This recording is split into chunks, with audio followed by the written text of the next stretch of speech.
এখানে এ আর বি পয়েন্টের মধ্যে আমাদের তুল্য রোধ বের করতে হবে।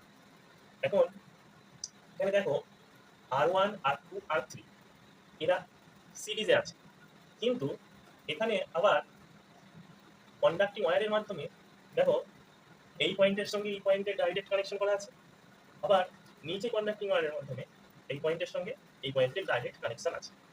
আচ্ছা, এদের মধ্যে কিন্তু কোনো রেজিস্ট্যান্স নেই, তাহলে এখানে কিন্তু R1 R2 R3 এরা কিন্তু সিরিজে নয়।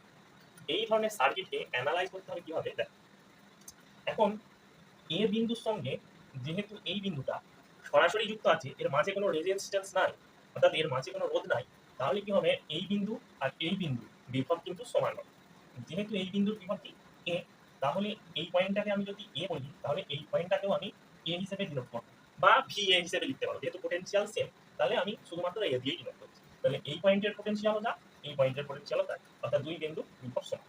আবার একই রকম ভাবে এই বি পয়েন্টের সঙ্গে সরাসরি দেখো এই পয়েন্টকে একটা কন্ডাক্টিং ওয়্যারের মাধ্যমে যোগ করা হয়েছে, তাহলে এই পয়েন্টের যে পোটেনশিয়াল এইখানেরও পোটেনশিয়াল সেম, তাহলে এই পয়েন্টটাকে আমি বি পয়েন্ট হিসেবে ডিনোট করলাম, যেহেতু এদের পোটেনশিয়াল বা বিভব সেম।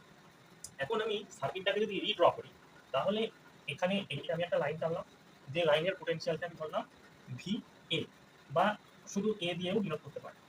এখানে একটা টানলাম লাইন যার পোটেনশিয়াল ভি বি, বা বি পয়েন্ট দিয়ে ডিনোট করলাম। এখন দেখো তাহলে R1 রেজিস্ট্যান্সটা, এই পয়েন্টটা হচ্ছে এ, এটা বি, তাহলে এ আর বি এর মধ্যে আছে R1, তাহলে আমি এ আর বি এর মধ্যে এখানে R1 কে ড্র করব, এটা হচ্ছে আমার R1।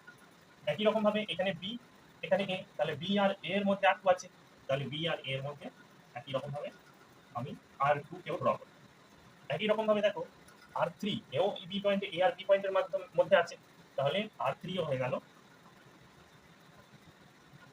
এ আর বি পয়েন্টের মধ্যে।